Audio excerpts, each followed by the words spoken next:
अस्सलाम वालेकुम, मेरा नाम है चांसेब हाशमी और ये है टोयोटा CHR GLED 2020 मॉडल और ये गाड़ी का फेसलिफ्ट वाला वर्जन है। CHR में फेसलिफ्ट के बाद काफ़ी सारी इंप्रूवमेंट्स की गई थी, वो मैं कवर करूंगा आगे जाके।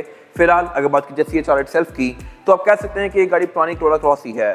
साइज़ के लिहाज से ये गाड़ी उतनी ही है, लेकिन फीचर्स के लिहाज से बहुत ज़्यादा इक्विप्ड है क्योंकि ये गाड़ी जैपनीज़ है। और इसके अलावा इंजन इसमें 18 सीसी हाइब्रिड आता है जो ये काफ़ी पावरफुल है और at the same time fuel economical भी है और रिलायबल भी है, और इसी वजह से ये गाड़ी पाकिस्तान में काफ़ी चल रही है। फिलहाल अगर बात कीजिए इसकी डिटेल्स की तो ये 20 मॉडल है और इसकी डिमांड 90 लाख रुपए है। ये साइकिल मोटरस्पोर्ट के पास अवेलेबल है और अगर आपने इसके बारे में कोई इन्फॉर्मेशन लेनी है तो आप दिए गए नंबर पर कॉल कर सकते हैं या फिर आप साइकिल मोटरस्पोर्ट को विजिट कर सकते हैं जो कि रावलपिंडी में DH2 के गेट 1 के अपोजिट लोकेटेड है। हमारी एक और ब्रांच भी है रावलपिंडी में मरी रोड पे। Overall it's a good hybrid SUV and today I am going to review it.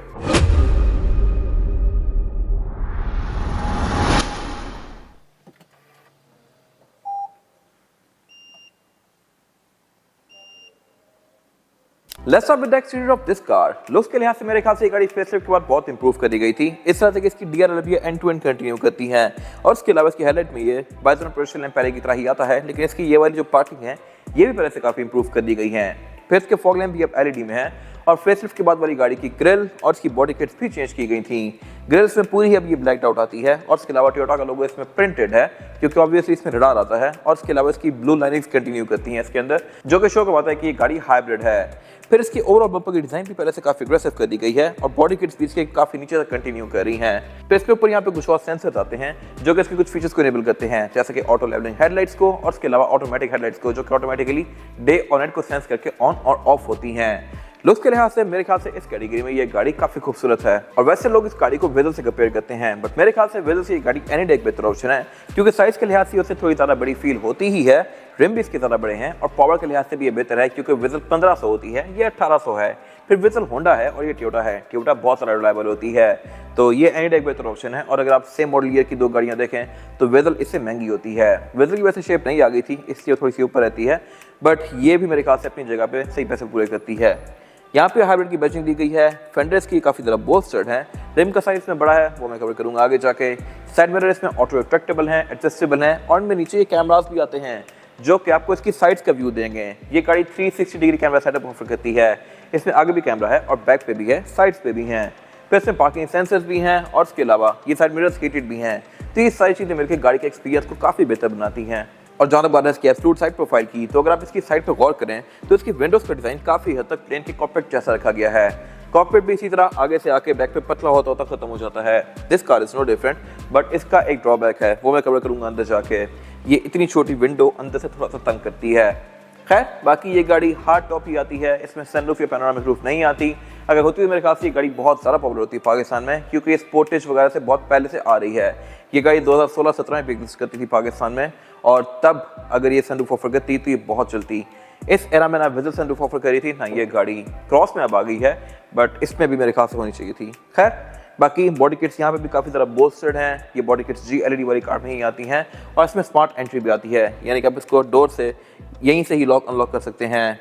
Ground clearance के लिहाज से ये गाड़ी थोड़ी बेहतर हो सकती थी क्योंकि स्पेसिफिक गाड़ी में बॉडी किट्स लगी हुई हैं तो ये काफ़ी नीचे है और आपको शायद पाकिस्तान में थोड़ा सा तंग करे लोग बिठा के। बट अगर आप इसकी किट्स रिमूव कर दें और टायरों की प्रोफाइल थोड़ी सी मोटी कर लें तो ये गाड़ी पाकिस्तान के हिसाब से बिल्कुल ओके हो जाएगी।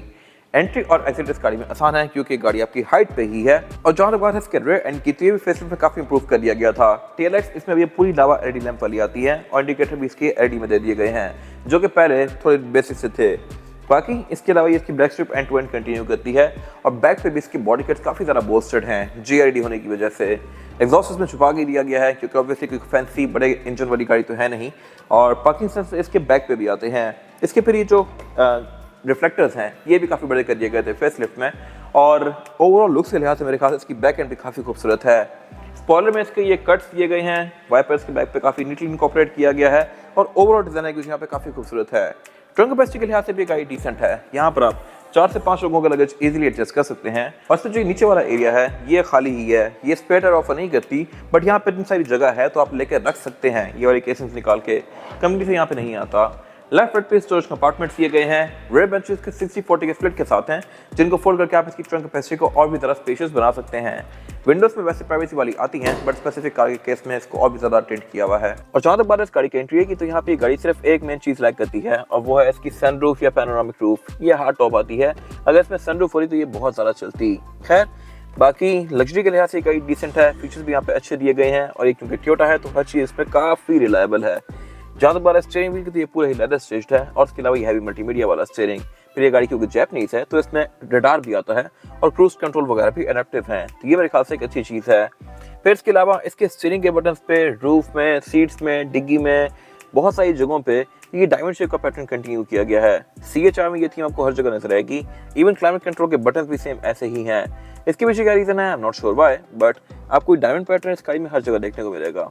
खैर बाकी जहाँ तक बात है मीटर की, तो ये मोस्टली टोयोटा की कार जैसा ही है। सेंटर में इसके ये वर्टिकल में MID है, और लेफ्ट राइट पे इसके मीटर्स दिए गए हैं जो कि बेसिक से हैं। लेकिन इसकी जो मीटर की हाउसिंग है ये पूरी लेदर की फिनिश में है, और ये लेदर काफ़ी प्रीमियम है, तो ये मेरे ख्याल से बड़ी फिट चीज़ है। और ये है ब्राउन कलर में।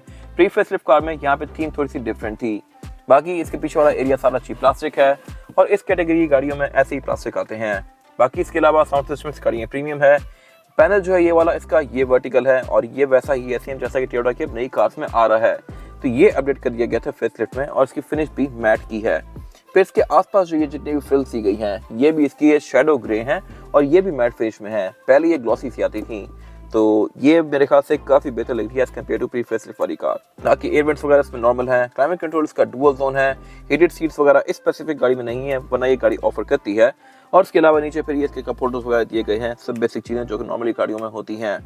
पार्किंग ब्रेक इसमें इलेक्ट्रॉनिक है, ये एक अच्छी चीज़ है। और इसके अलावा इसमें ब्रेक होल्ड भी आता है, और बाकी ड्राइव मोड्स यहाँ पे दिए गए हैं। सेंटर कंसोल इसका स्पेस के लिहाज से बस ठीक है। सीट्स की जहाँ तक बात है तो ये इसकी लेदर और फैब्रिक दोनों ही कॉम्बिनेशन में है। जिन एरियाज पे ग्रिप चाहिए होती है वहाँ पे इसका लेदर दिया हुआ है, और जिन एरियाज पे आपको स्वेटिंग होती है वहाँ पे इसका फैब्रिक दिया हुआ है। तो ये पाकिस्तान के लिहाज से मेरे ख्याल से बेस्ट कॉम्बिनेशन है, और ये सीट्स हैं मैनुअली एडजस्टेबल। बाकी इसके अलावा इसका सेम यही कलर कॉम्बिनेशन डोर्स में कंटिन्यू किया गया है, लेकिन आर्मरेस्ट पे इसके लेदर आता है। ये वाला एरिया पिछली CHR में मैरून सा था, इसमें ये ग्रे कर दिया गया है, तो इसकी लुक भी पहले से बहुत बेहतर आ रही है। विंडोज की चारों सिंगल टैप वाली हैं। साइड मिरर इसमें ऑटो रिट्रैक्टेबल हैं, और यहाँ पे कुछ और इसके रडार के कंट्रोल्स दिए गए हैं, और स्पेसिफिक गाड़ी में 360 कैम भी है, तो वो भी आप यहाँ से यूज कर सकते हैं। बाकी इसकी रूफ ये है फिक्सी जैसा कि मैंने बताया, और इसका रूफ लाइनर ब्लैक आता है। इस गाड़ी में सिर्फ एक जो चीज में थोड़ी सी ड्रॉबैक लगती है वो ये है कि इसमें सब कुछ बिल्कुल ब्लैक है। रूफ लाइनर भी ब्लैक, पिछले विंडोज भी ब्लैक, पूरा रूम पीछे ब्लैक, तो इसमें रात के टाइम थोड़ी घुटन सी फील होती है, और मेरे ख्याल से ये चीज बेहतर हो सकती थी। बाकी हर किसी की अपनी ओपिनियन है, कुछ लोगों को ये वाला लुक ज्यादा बेहतर लगता है।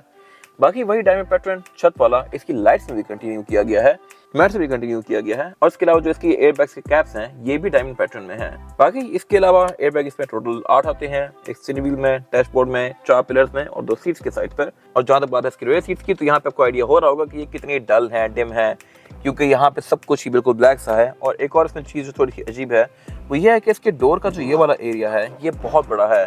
बाहर से इसकी विंडोज को बिल्कुल प्लेन जैसी शेप दी गई है, और वो बाहर से खूबसूरत लगती है, लेकिन उसका ड्रॉबैक आपको अंदर आकर नजर आता है, वो ये है कि यहाँ से बाहर देखने के लिए बहुत थोड़ी सी जगह है। ये इतना बड़ा सारा एरिया इसके डोर ने ले लिया है विदाउट एनी रीजन। बाकी इसके अलावा इसके डोर्स में कप होल्डर्स वगैरह दिए गए हैं, और बाकी सारा कुछ यहाँ पे नॉर्मल है। सीट्स इसमें 60-40 के स्प्लिट के साथ हैं, ये भी लेदर और फैब्रिक के कॉम्बिनेशन में है। ये सीट बेल्ट भी ऑफर करती है, वही डायमंड पैटर्न इसका बैक पे भी कंटिन्यू किया गया है, और फीचर्स के नाम पे यहाँ पे सिर्फ सीट बेल्ट ही आती हैं, बाकी इसमें सेंटर कंसोल नहीं आता। और जहाँ तक इस गाड़ी के इंजन की, तो टोयोटा के बारे में बेस्ट चीज ये है कि टोयोटा एक इंजन बनाता है और उसको बहुत सारी गाड़ियों में लगा देता है, तो इसी वजह से आपको इसके पार्ट्स इजीली मिल जाते हैं। अब इस गाड़ी में जो इंजन है ये 18 सीसी हाइब्रिड है, और यही इंजन टोयोटा की और भी काफी सारी कार्स में आता है, मेनली प्रियस में, और प्रियस बहुत ज़्यादा एग्जिस्ट करती है वर्ल्ड वाइड ही, तो इस इंजन के पार्ट्स आपको इजीली मिल जाते हैं, और ये है भी हाईली रिलायबल। और जहाँ तक बात है परफॉर्मेंस फिगर्स की, तो ये गाड़ी ऑलमोस्ट 140 के आसपास हॉर्स पावर प्रोड्यूस करती है, जो कि सफिशिएंट है बॉडी साइज के लिहाज से। बट ये गाड़ी क्योंकि हाइब्रिड है तो इसका टॉर्क और इसकी जो एक इनिशियल एक्सेलरेशन है ये कंपैरेटिवली आम 18 सीसी गाड़ियों से थोड़ी ज़्यादा है, तो ये काफ़ी तेज़ फील होती है। बाकी अब ये गाड़ी ऑन खड़ी हुई है, लेकिन इसकी कोई नॉइज़ नहीं है, ना ही ये फ्यूल ले रही है, ना ही ये गर्म हो रही है, तो ये मेरे ख्याल से बड़ी मजे की चीज़ है। और इसके अलावा जहाँ तक बात है फ्यूल इकोनॉमी की, तो ये गाड़ी आपको 20+ की एवरेज आराम से दे सकती है, अगर आप इसको लाइट फुट पर यूज़ करें। अगर आप इसको ज़्यादा फ्लोर करेंगे तो ये 18, 16, 15 पे भी आ सकती है। लॉन्ग पे इसकी एवरेज 15-18 के आसपास ही होती है। कम स्पीड से गाड़ी बेहतर एवरेज देती है, क्योंकि जब तक ये गाड़ी 60 से नीचे रहेगी इसका इंजन ऑफ रहेगा, जैसे कि अभी है। जैसे ये 60 से एक्सीड करती है तो फिर इसका इंजन ऑन हो जाता है, और ये गाड़ी आम गैसोलीन कार्स की तरह हो जाती है, फ्यूल लेती है। बाकी इसमें ABS, traction control, driver modes ये सब आता है। बोनट के अंदर इंसुलेशन भी दी गई है। और जहां तक बात है इसके टायर साइज की, तो ये है 225, 50 और 18। रिम इसमें 18 इंचेस का आता है जो कि डुअल कॉम्बिनेशन में है, एल्यूमिनियम और ग्लॉस ब्लैक के। और टायर इसमें डनलॉप एनासेफ है जो कि एक अच्छा टायर है और अभी इसकी हाफ से ज़्यादा लाइफ रिमेनिंग है। बाकी इसमें ऑल डिस्क ब्रेक आती है, ट्रैक्शन कंट्रोल आता है, ABS भी आता है जो कि इस राइड को बेहतर बनाते हैं। और ग्राउंड क्लियरेंस के लिहाज से ये गाड़ी बेहतर हो सकती है। अगर आप इसके टायर की प्रोफाइल 50 की बजाय 60 या 70 कर दें तो फिर गाड़ी थोड़ी सी ऊंची हो जाएगी।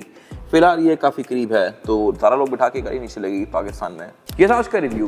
अगर आपको रिव्यू पसंद आया है तो उसको लाइक कीजिए, मेरे चैनल को सब्सक्राइब कीजिए और अगर आपके पास गाड़ी से रिलेटेड कोई राय है तो उसको कमेंट सेक्शन में शेयर जरूर कीजिएगा ताकि वो लोग जो ये गाड़ी लेने वाले हैं वो आपकी राय से फ़ायदा उठा सकें। अपना ख्याल रखिएगा। Thank you.